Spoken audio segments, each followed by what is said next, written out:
Welcome to Telugu one news. నేను మహాలక్ష్మి. కొలిక్కి వచ్చిన సర్దుబాట్లు, లోక్సభకే పవన్ పోటీ, తెలుగుదేశం జనసేన బీజేపీ మధ్య పొత్తు, సీట్ల సర్దుబాటు ప్రక్రియ ఎలాంటి పొరపచ్చాలు లేకుండా సజావుగా ముగిసింది.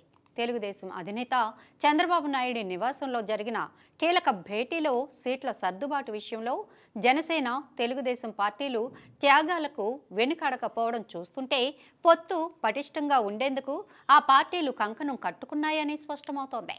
తాజాగా కుదిరిన ఒప్పందం మేరకు పొత్తులో భాగంగా జనసేన బీజేపీలు కలిసి మొత్తం 31 అసెంబ్లీ 8 లోక్సభ స్థానాల్లో పోటీ చేస్తాయి. వీటిలో బీజేపీ 10 అసెంబ్లీ 6 లోక్సభ స్థానాల్లోనూ, జనసేన 21 అసెంబ్లీ 2 లోక్సభ స్థానాల్లో బరిలోకి దిగనున్నాయి.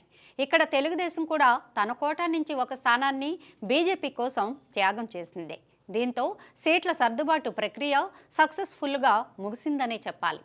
తెలుగుదేశం అధినేత చంద్రబాబు నాయుడు నివాసంలో జనసేనాని పవన్ కళ్యాణ్, కేంద్ర మంత్రి షెకావత్, బీజేపీ నాయకుడు జయంత్ దాదాపు 8 గంటలకు పైగా దీర్ఘంగా చర్చించి సీట్ల సర్దుబాటు విషయంలో ఒక అవగాహనకు వచ్చారు.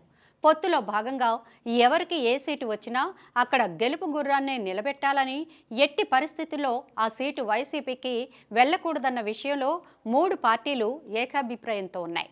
గెలిపే ప్రాతిపదికగా అభ్యర్థుల ఎంపిక ఉండాలని, ఈ విషయంలో పంతాలు పట్టింపులకు పోకూడదని నిర్ణయించారు. అవసరమైతే స్థానాల్లో ఇప్పటికే ప్రకటించిన అభ్యర్థుల మార్పు చేర్పులకు వెనుకాడరాదని కూడా 3 నేతలు ఒక అభిప్రాయానికి వచ్చారు. ఇదంతా సీట్ల సర్దుబాటు విషయంలో జరిగిన చర్చ అయితే, రాష్ట్రంలో వైసీపీ అరాచక హింసాత్మక తీరుపై కూడా చర్చ జరిగిందని అంటున్నారు.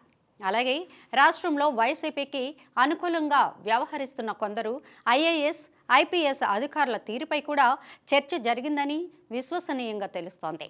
అలా వైసీపీకి అనుకూలంగా వ్యవహరిస్తున్న అధికారుల్లో కొందరు కేంద్ర సర్వీసుల నుంచి డెప్యూటేషన్ వచ్చిన వారు కూడా ఉన్నారన్న విషయంపై చంద్రబాబు కేంద్ర మంత్రి, బీజేపీ నేతలకు వివరించారని అంటున్నారు. ఎన్నికల సమయంలో ఆ అధికారులు అధికార పార్టీకి అనుకూలంగా వ్యవహరించే అవకాశాలు ఉన్నాయన్న అనుమానాన్ని చంద్రబాబు కేంద్ర మంత్రి వద్ద వ్యక్తం చేశారంటున్నారు. అటువంటి వారి జాబితా తనకు ఇవ్వాలని కేంద్ర మంత్రి షెకావత్ కోరగా ఆ జాబితాను చంద్రబాబు షెకావత్కు అందజేశారని అంటున్నారు. ఎన్నికల కోడ్ అమల్లోనికి వచ్చిన తర్వాత ఆ జాబితాలో ఉన్న వారందరినీ ఎన్నికల విధుల నుంచి తప్పించాలని చంద్రబాబు, పవన్ కళ్యాణ్ గట్టిగా డిమాండ్ చేసినట్లు తెలుస్తోంది. గత ఎన్నికల ముందు కూడా ఇలాగే డీజీపీ, ఇంటెలిజెన్స్ ఏడీజీ, సిఎస్ను తప్పించిన విషయాన్ని ఈ సందర్భంగా చంద్రబాబు కేంద్ర మంత్రికి గుర్తు చేశారని తెలుస్తోంది. మొత్తంగా సీట్ల సర్దుబాటు విషయంలోనే కాదు, ఎన్నికల్లో అధికార వైసీపీకి అనుకూలంగా వ్యవహరిస్తారన్న అనుమానాలు ఉన్న అధికారుల విషయంపై కూడా చంద్రబాబు, పవన్ కళ్యాణ్లు కేంద్ర మంత్రి షెకావత్తోనూ, బీజేపీ జాతీయ నాయకుడు జయంత్తోనూ చర్చించినట్లు తెలుస్తోంది. గెలిపే లక్ష్యంగా ప్రతి అడుగు పడాలన్న ఈ భేటీలో నిర్ణయించారని అంటున్నారు.